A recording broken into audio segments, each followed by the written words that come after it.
Galaxy M40. And this phone brings a lot of interesting changes and features from the previous Galaxy M series of smartphones. Now, before I talk about the Galaxy M40, let me tell you that this video has been sponsored by Wix.com, which lets you create some stunning websites. I'll talk more about Wix at the end of this video, so stay tuned for that. Now, let's talk about the Galaxy M40. Okay, so this is the new Galaxy M40 and it has three major highlights: the Infinity O display, the hardware on board, and the triple cameras. So let's start with this, the new punch hole display. Thanks to this, the Galaxy M40 should be the most affordable smartphone to feature a punch hole display. And I love it. The punch hole is on the left here, but it still gives the M40 a very S10e vibe, and it sure looks good. Plus, I like the subtle transitions on the punch hole when you use face unlock or when you open up the selfie cam.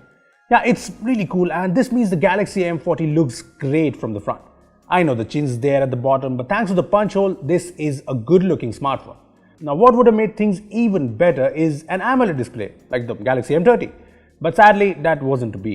This here is a 6.3-inch TFT display and it seems pretty good. The display has vibrant colors and it's pretty bright.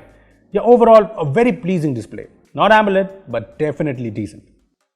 Now, moving on to the next highlight of the Galaxy M40, the hardware.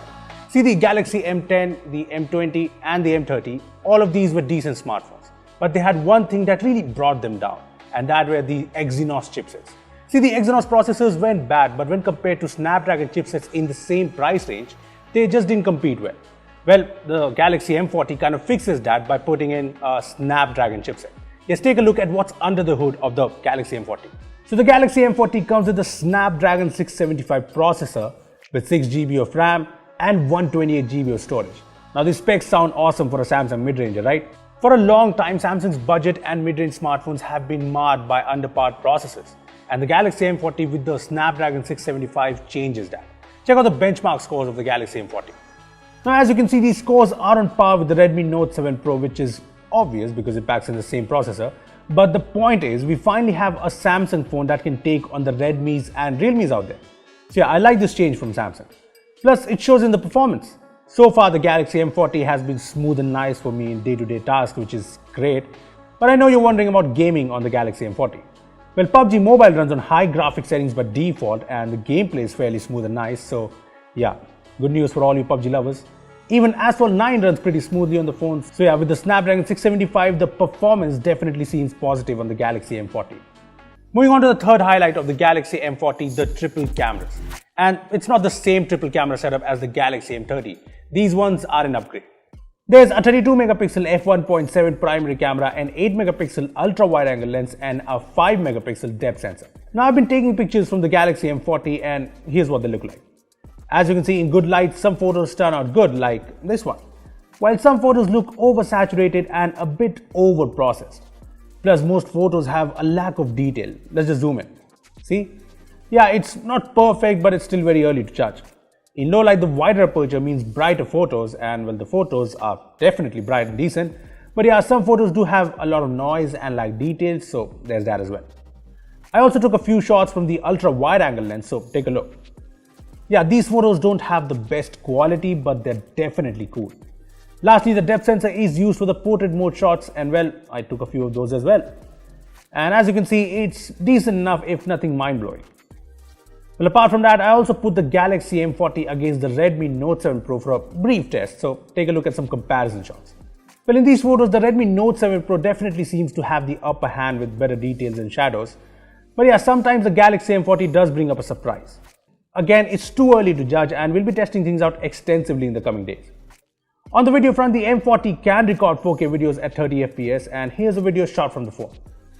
Well, the video isn't very stable since there's no EIS, but the quality seems decent. I mean, I did face some focusing issues, so yeah, it's not perfect. The 1080p video from the phone is a lot better when it comes to stability though. Moving on to the front camera, it's the usual 16 megapixel f2.0 camera, and here are a few selfies from the phone. Well, the selfies seem pretty good, right? They're sharp and well detailed, so yeah, I definitely like the selfies from the Galaxy M40. Overall, I like the fact that the Galaxy M40 comes with an ultra wide angle lens, but apart from that, I'm not really sold on the primary camera of the Galaxy M40. See, I've always liked the cameras on Samsung's phones, and the M40 is decent too, but its lack of details and inconsistency is kind of a surprise. Hopefully Samsung will fix things with an update. Apart from that, you get the usual buttons, the fingerprint scanner on the back, the USB-C port, but there's one thing missing. Yes, you guessed it. The headphone jack is gone. Now, this is rather bad news for budget smartphone buyers, but at least Samsung bundles USB-C earphones with the phone. Anyway, on the software front, the Galaxy M40 comes with One UI on top of Android 9 Pie on board, which makes it the first smartphone in the M series to come with One UI. And yes, this is proper One UI with all the One UI features. Okay, so the features I'm talking about is the one-handed usage-friendly UI, which is something I really like, the very cool dark mode, the navigation gestures, and more. Plus, the phone comes with Android 9 Pie features like digital well-being, so yeah, the Galaxy M40 seems pretty sorted on the software front. Now, all that is good, but I almost forgot to mention the lock screen ads, aka lock screen stories, that you can disable are still here, so yeah, there's that. Moving on to the battery, the Galaxy M40 comes with a 3500 mAh battery, which does sound a bit modest, but we'll see how it fares. Like the other M series phones, the M40 comes with a fast 15-watt charger in the box, and this charger charges the phone from 10 to 50% in around 30 minutes. So yeah, it should be great. Lastly, the Galaxy M40 comes with a Widevine L1 license, so you'll be able to watch Netflix and Prime Video in HD. When it comes to camera to API support, the phone supports level 3, as you can see, which I think is great. Apart from that, the phone has a hybrid SIM slot, so you can either use dual SIMs or a SIM card with a micro SD card. Well, that's pretty much everything about the Galaxy M40, and after waiting for years for a powerful Samsung mid-range phone, the Galaxy M40 seems like it. Thanks to the Snapdragon 675, this is a phone that can stand tall against the competition.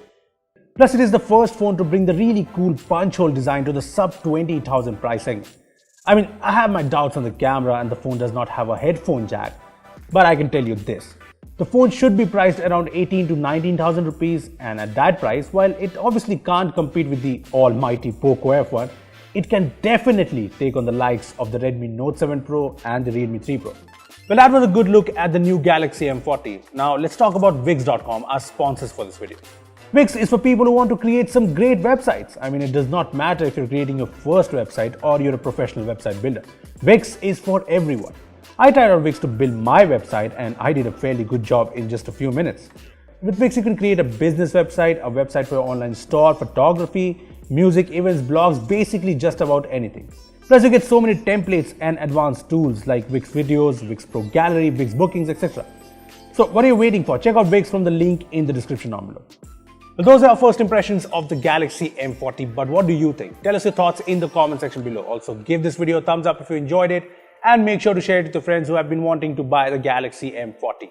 Lastly, subscribe to our channel for more amazing tech videos. Well, that's me signing off. Thanks for watching, and I will see you in the next one.